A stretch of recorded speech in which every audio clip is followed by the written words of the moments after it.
Section 3, who shall think to change times and laws? Daniel chapter 7 verse 25. Babylon the Great, the Beast. In part 6 and 7, we will continue to research in order to be able to answer the question of Daniel chapter 7 verse 25, and he shall speak great words against the Most High, and shall wear out the saints of the Most High, and think to change times and laws, and they shall be given into his hand until a time, end times, and the dividing of time. In history, this prophecy has been applied to the 1260 years of the reign of the papacy, for 1260 years, which started in 538 with the Byzantine era and terminated in the French Revolution time under Napoleon in 1798. As we look at the decoding the prophecy in part 6 and 7 now, we will be looking again at Daniel chapter 7, verses 17, 20, 24, and 25, and in part 7, we will be looking at the book of Revelation, chapter 13, verse 1, and chapter 17, verse 9, to determine who is that one beast there represented. So in part 6, we're talking about the fourth beast. Verse 24 of chapter 7, the 10 horns out of this kingdom are 10 kings, as we saw earlier, that shall arise, and another shall rise after them, and he shall be diverse from the first, and he shall subdue 3 kings. So we have established now that the 4 beasts of Daniel chapter 7 are 4 kings, or 4 kingdoms, and we read that in verse 17. The fourth beast now has 1 head, according to verse 20 of chapter 7 of Daniel, and it has 10 horns, which are 10 kings, the Bible says, and these 10 kings, 3 of them are subdued, which leaves us with 7 kings.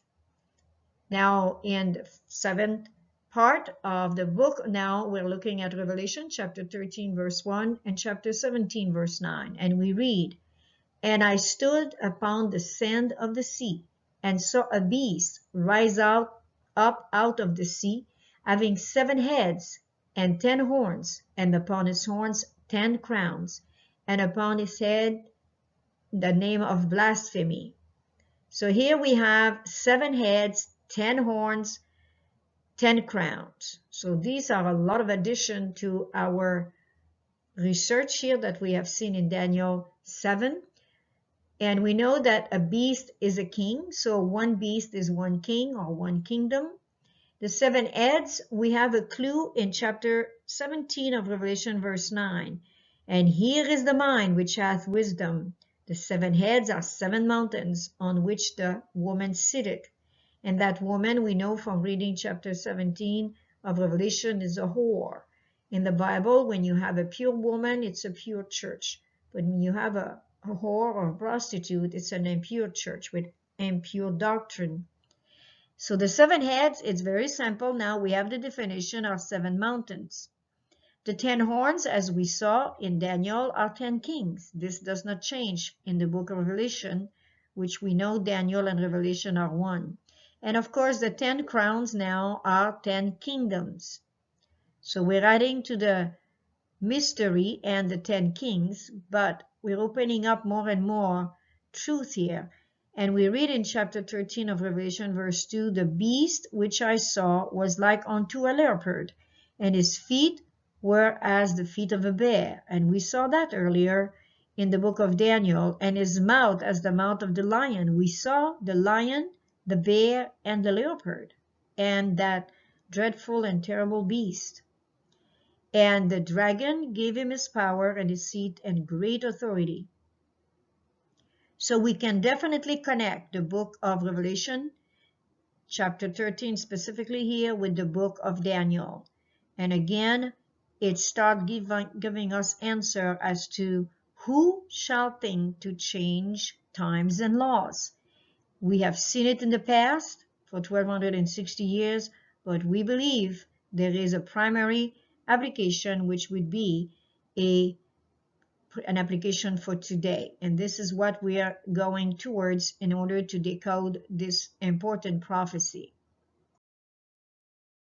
Part 7a and 7b, we will be again decoding the prophecy in order to identify who shall think to change times and seasons. And we will be now connecting Revelation 13 verse 1, 17 verse 9 with Revelation chapter 17 verse 4 and verses 9 to 12. Part 7a, the one beast with the 7 heads, the 10 horns, and the 10 crowns. And we have seen already in Revelation chapter 13 verse 1, that beast that rises out of the sea, which we believe points to the old world where there is much people and tongue and nation. And that one beast, as established by Revelation chapter 13 verse 1, is one king, just like it was established in the book of Daniel chapter 7. Then there is the identification that we have done with the 7 heads, the 7 mountains, according to Revelation chapter 17 verse 9. And again, the beast, which we saw as it looks like a leopard, it has the feet of a bear and the mouth of a lion, which we know points again to the book of Daniel chapter 7. And the dragon gave him his power and his seat and great authority. So this is basically covering chapter 13, which we wanted to look at again, and using chapter 17 verse 9 in order to identify the 7 mountains. As we look now further, we're going to be looking at Revelation 17 verse 4, but adding to it verses 9 to 12. 17 verse 4, so he carried me away in the spirit into the wilderness, and I saw a woman sit upon a scarlet-colored beast, full of names of blasphemy, having 7 heads and 10 horns. And as we want to recognize here again the old world, which is Rome, where the papacy is established, we know that one of the main colors to recognize the papacy is definitely the color of scarlet. This is much used by the bishops of Rome. As we read now additional verses from chapter 17, verses 10 and 12 to 12, and there are 7 kings, 5 are fallen, 1 is, and the other is not yet come. And when he cometh, he must continue a short space. And the beast that was and is not, even he is the 8th, and he is of the 7, and goeth into perdition. And the 10 horns which thou sawest are 10 kings, which have received no kingdom as yet, but receive power as kings 1 hour with the beast.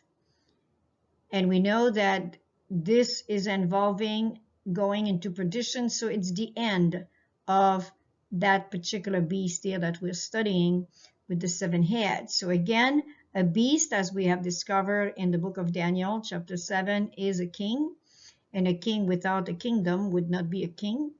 And the 7 heads, again, the 7 mountains of Revelation 17:9, we are sure of that as per the interpretation. And this time, the 10 horns, which indicates 10 kings, as we have established here with verse 1 of chapter 13. This time, these kings have no kingdom as yet. So that's another mystery added.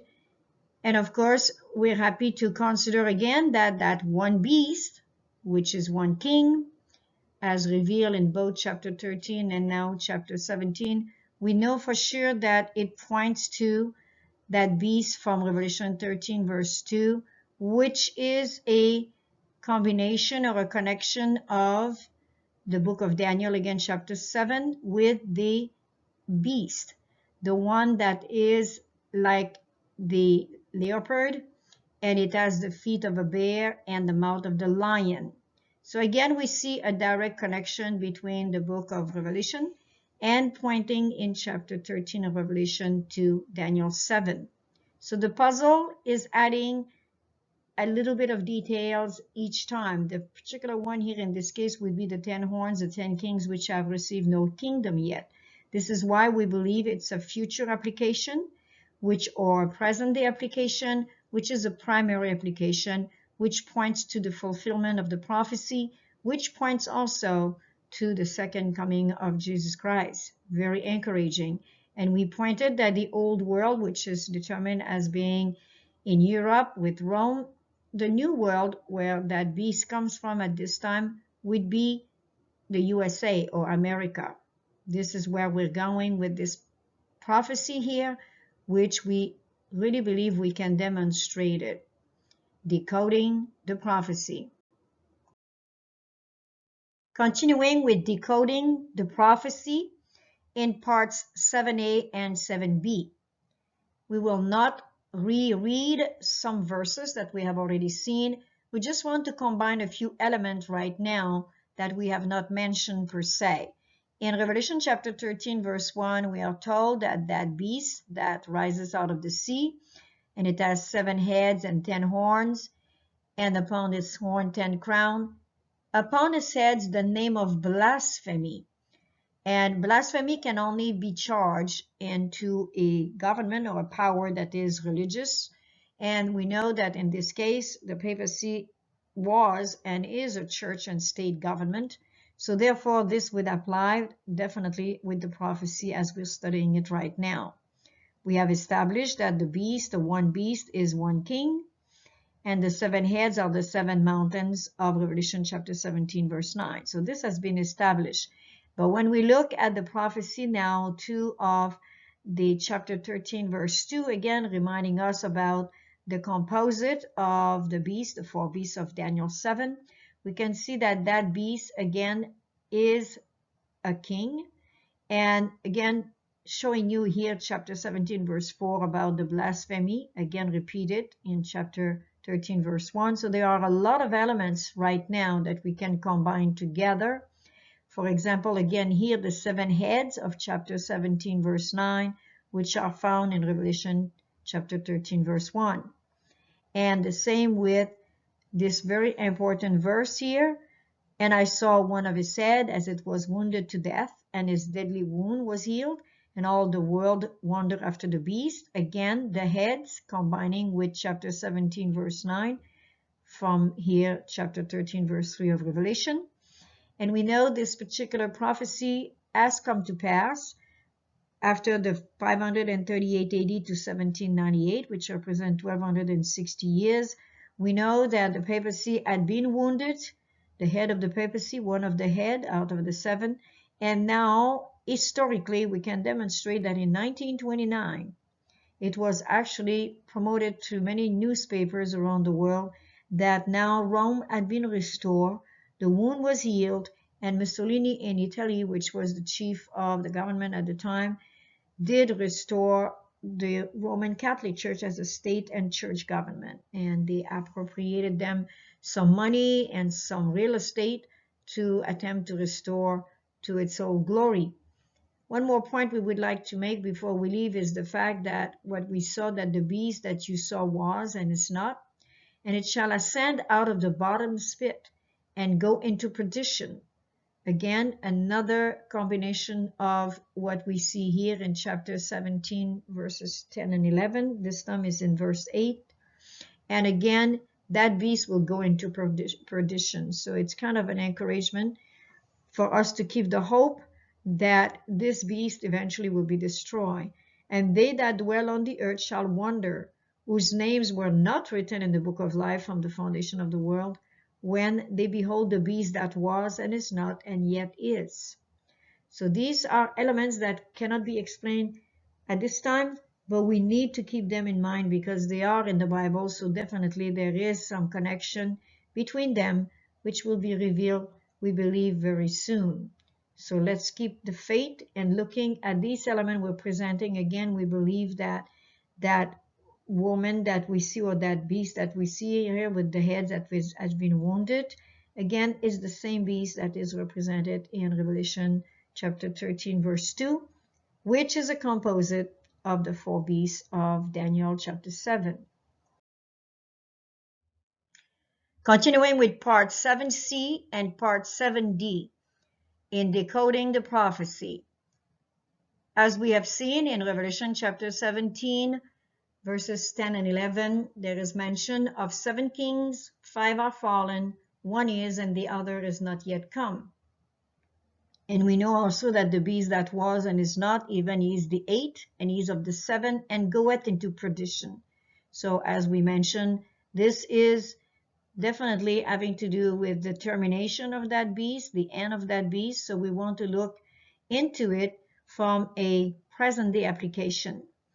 And we have an element that we can use is 1929. This is historical. This is a fact that the papacy, after a reign of 1260 years, the wound was inflicted to the one of the head of that beast, and the Roman Catholic Church, for the first time in a reign of 1260 years, lost the power that she had from the state, and she remained only a religious power until it was healed in 1929. From 1798 to 1929, the Vatican still continued, the papacy still continued, but it has lost its power in Europe and many parts of the world as a state government. So now in 1929, we can actually use that date as historical of the wound that was healed. And we would like to propose this particular study of 100 years of papacy, the Roman Catholic popes of the past 100 years, starting with 1922. And in 2022, it will be actually 100 years. And naming here the popes that have succeeded to each other until today. Pope here Pius XI, which started his reign in February 6, 1922 to February 10, 1939. So he was the Pope of the 1929 era. Pius XII, March 2, 1939 to October 9, 1958, was the Pope during the Second World War, which started in September of 1939. John XXIII, the well-known Pope of Vatican II, October 28, 1958, June 3, 1963, who was replaced by Paul VI, June 21, 1963 to August 6, 1978. And then we have a short-lived Pope, John Paul I, August 26 to September 28, 1978, which at the time people had mentioned that there would be a possibility that he was poisoned. And then we have his replacement, John Paul II, October 16, 1978, who lived until April 2nd, 2005, a very long-lasting Pope. And he is the Pope who, with the President Reagan of the United States, working with Gorbachev, brought down, from what we learned from history, they brought down the Eastern Wall in Europe, which had been established after the Second World War. Now, we have Benedict XVI, April 19, 2005 to February 28, 2013. And this is the Pope that have resigned, very unique in history, because all of these Pope, in order to terminate their reign, they simply died. And this is where we come all the way here to John Paul II. But now we have 2 popes that are remaining. One resigned and one replaced the other, Pope Francis, which is starting his reign since March 13, 2013. So it's a very, very interesting fact here.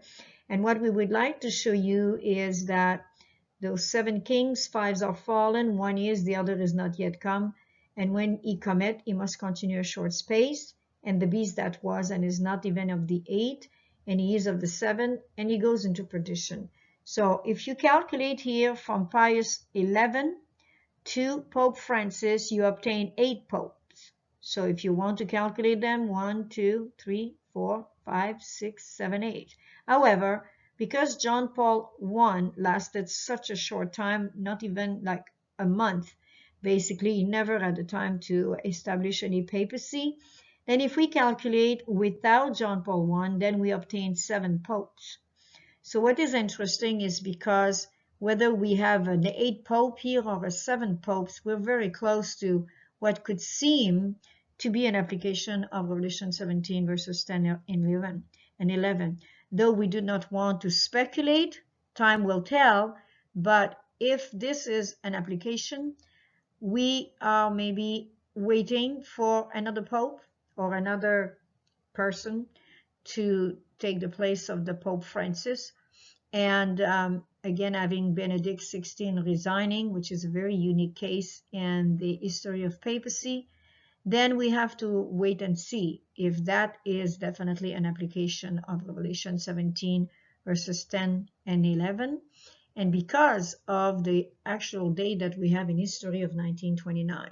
So this is the proposal that we are presenting to you, which time will tell if that is decoding the prophecy properly.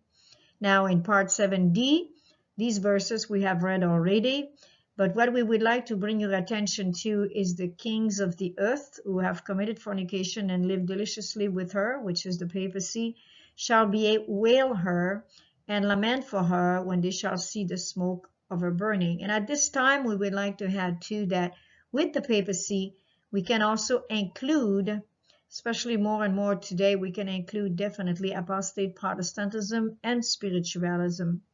So what we would like to propose at this time, who are those 10 kings, which are the 10 horns of the beast? The G10 member countries are Belgium, Canada, France, Germany, Italy, Japan, the Netherlands, Sweden, the United Kingdom, and the United States, to which also Switzerland is added, playing a minor role. The G10 we will present shortly who they are, and we believe that they could very well be an application of the prophecy of the book of Revelation 17 and 18, but that is to be seen. So these are definitely to be looked into, and if it turns out that it is not so, we're basically simply studying the prophecy here and see if it can have any value whatsoever. So we will pursue this now in the next slide as to establishing if that has some value or not. Part 8, Decoding Prophecy, and continuing with our quest to find out who is it that shall think to change times and laws, Daniel chapter 7 verse 25. Of course, this has an application in the past as we saw, but we believe it's also applicable for the future. Revelation chapter 13 verse 11, and I beheld another beast coming out of the earth, and he had 2 horns like a lamb, and he spake as a dragon. This is a new element added to the prophecy, the new world as it come out of the earth now, where it's not inhabited like the old world, and it points, according to the Great Controversy, page 578, to the United States of America. We read, the prophecy of Revelation 13 declares that the power represented by the beast with lamb-like horns shall cause the earth and them which dwell therein to worship the papacy. They are symbolized by the beast like unto a leopard. The beast with 2 horns is also to say to them that dwell on the earth that they should make an image to the beast. And furthermore, it is to command all, both small and great, rich and poor, free and bound, to receive the mark of the beast. Revelation chapter 13, verses 11 to 16. It has been shown that the United States and the power represented by the beast with lamb-like horns, and that this prophecy will be fulfilled when the United States shall enforce Sunday observance, which Rome claims as the special acknowledgement of her supremacy. But in this homage to papacy, the United States will not be alone. The influence of Rome in the countries that once acknowledged her dominion is still far from being destroyed, and prophecy foretells the restoration of her power. I saw one of his heads, as it were wounded to death, and his deadly wound was healed, and all the world wondered after the beast. Revelation 13 verse 3. The infliction of the deadly wound points to the abolition of the papacy in 1798. And yet, because this book was written in 1888, we know now that this prophecy foretells the restoration of her power. This has been accomplished in 1929.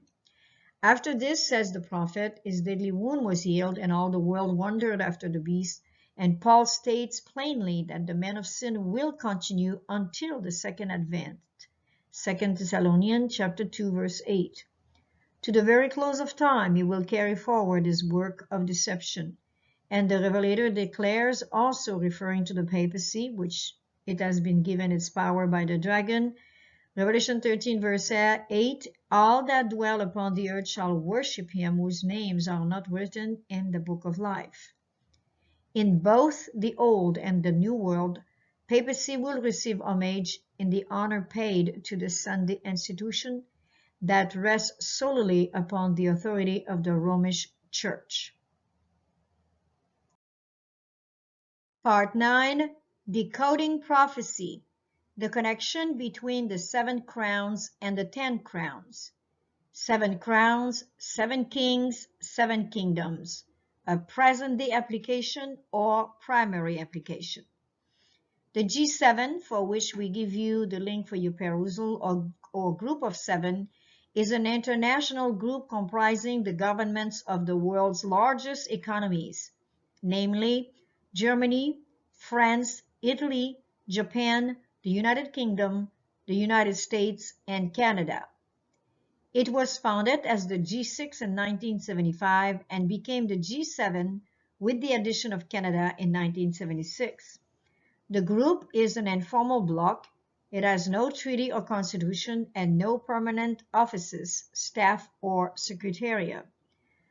The leaders of the member states meet at annual summits to discuss issues of mutual concern and to coordinate actions to address them. The meeting location and the organization's presidency rotates among the members. The European Union is also a non-enumerated member, though it never assumes the rotating presidency.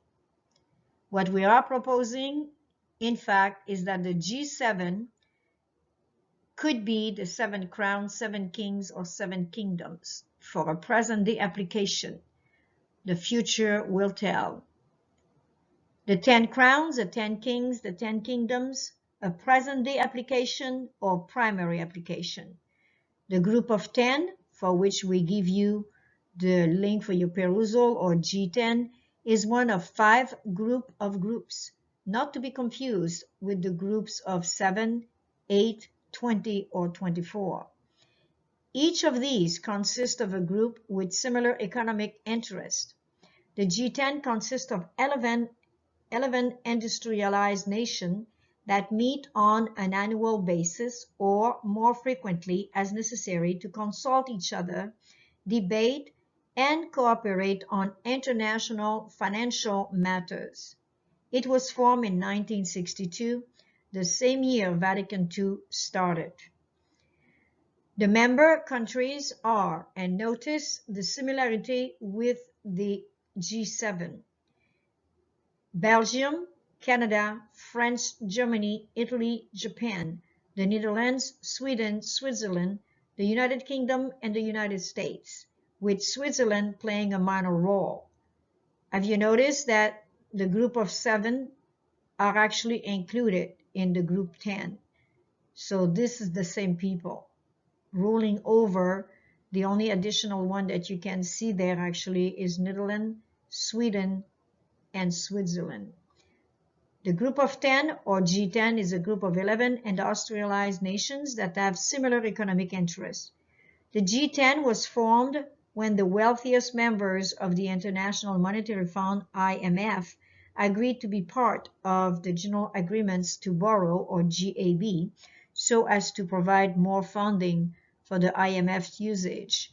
So as we saw, it was formed in 1962, the G10, but interestingly enough, so was the General Agreements to Borrow, GAB.